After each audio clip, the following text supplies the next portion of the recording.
Quand l'angoisse nous envahit, on cherche souvent à la faire disparaître. Et si le plus important était d'abord de lui donner une forme? C'est ce que je vous ai proposé dans la dernière vidéo, dans laquelle il s'agissait de dessiner votre angoisse. À présent, je vous propose de reprendre ce processus et d'en dérouler les dimensions psychiques profondes. Dessiner son angoisse est un exercice simple en apparence, mais cliniquement très riche. Je vais vous proposer ici un texte destiné à sentir la profondeur de cette expérience. Comme nous l'avons vu dans la vidéo, dessiner permet d'externaliser l'angoisse, de la faire sortir, de la faire passer du dedans au dehors, de l'incarner, de lui donner une forme. On passe alors de l'informe, du diffus, de l'envahissement d'un vécu interne difficile à localiser, à une forme visible, située, extérieure à soi. En art-thérapie, on appelle ce processus la symbolisation. Symboliser, c'est donner une forme à ce qui n'en a pas encore. C'est rendre représentable quelque chose que l'on ressent, mais que l'on ne peut pas encore penser clairement. L'angoisse fonctionne souvent ainsi. Elle est liée à quelque chose qui n'a pas encore été représenté ou qui ne peut pas être pensé directement. Le dessin devient alors une forme primitive de représentation. L'angoisse possède désormais un corps à elle, représenté par un objet matériel, la feuille. En art-thérapie, on parle souvent d'un psychanalyste qui s'appelle Didier Anzieux. Il a développé un concept à la fois très poétique et très clinique, le moi-peau.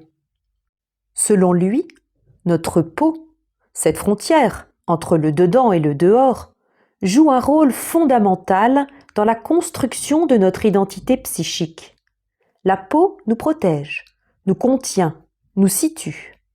Elle forme une enveloppe souple qui nous aide à sentir qui nous sommes, tout en créant une frontière avec les autres.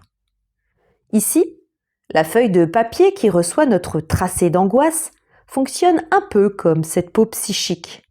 Elle permet de contenir, dans un espace stable et concret, quelque chose qui se diffusait jusque-là de manière désorganisée à l'intérieur de nous.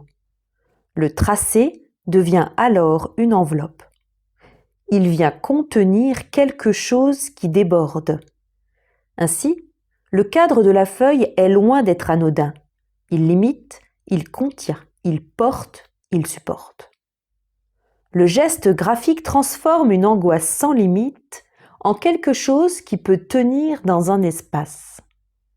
C'est une expérience très concrète de ce qu'on appelle la contenance psychique. Le corps, lui aussi, est profondément engagé dans le geste. On oublie souvent que dessiner n'est pas seulement une activité mentale, c'est aussi une main, une pression, une posture, un rythme, parfois même une respiration. Le corps travaille l'angoisse. Il fait circuler quelque chose de la pulsion.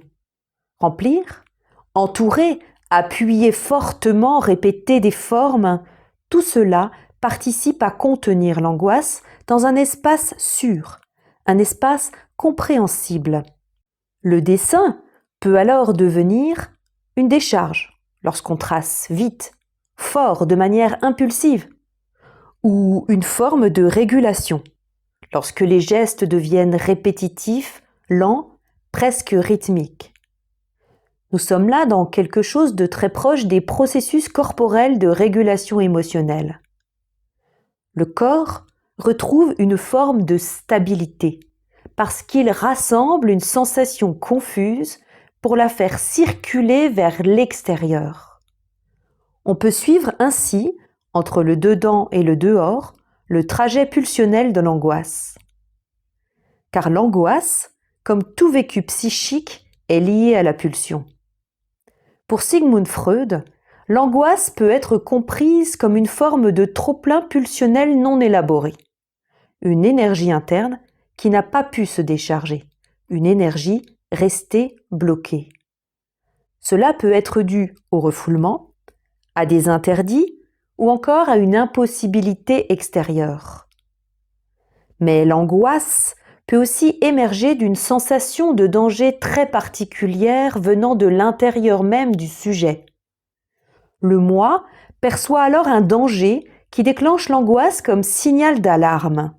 Ce danger est souvent lié à la peur de perdre l'amour de l'autre, à des angoisses archaïques de séparation ou encore à des vécus primitifs d'effondrement. Une sensation de n'avoir plus aucun repère interne, de chuter sans fin. Ainsi, la pulsion apparaît comme une force aveugle, insistante, parfois débordante.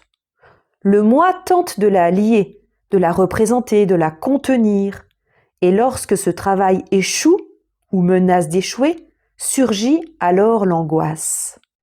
L'angoisse apparaît lorsque la poussée pulsionnelle n'est pas suffisamment symbolisée, pas suffisamment liée à des représentations, à du sens, à quelque chose d'élaborable psychiquement et partageable avec le monde extérieur.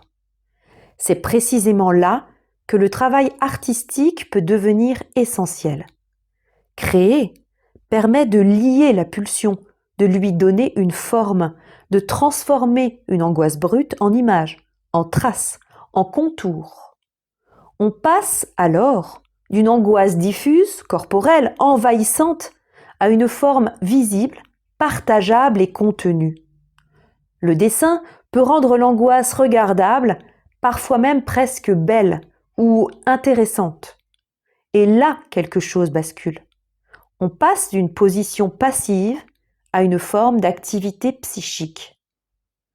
Lorsque l'on est pris dans l'angoisse, l'envahissement peut être tel que l'on a l'impression que toute vie psychique se fige, que plus rien ne circule, que plus rien ne se transforme.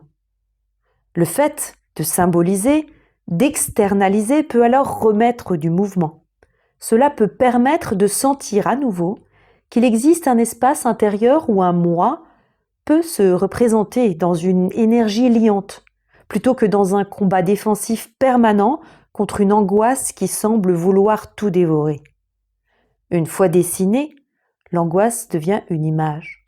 Et cette image peut à son tour nous regarder, c'est-à-dire nous affecter autrement, ouvrir un espace de pensée, créer une distance entre soi et l'affect. On n'est alors plus seulement dans l'angoisse, on entre en relation avec elle. J'espère que cette vidéo explicative vous aura éclairé sur le lien entre l'art-thérapie et l'angoisse. Et si vous n'avez pas encore pratiqué l'exercice, je vous renvoie à la première vidéo « Dessiner son angoisse ». Le lien est disponible en commentaire.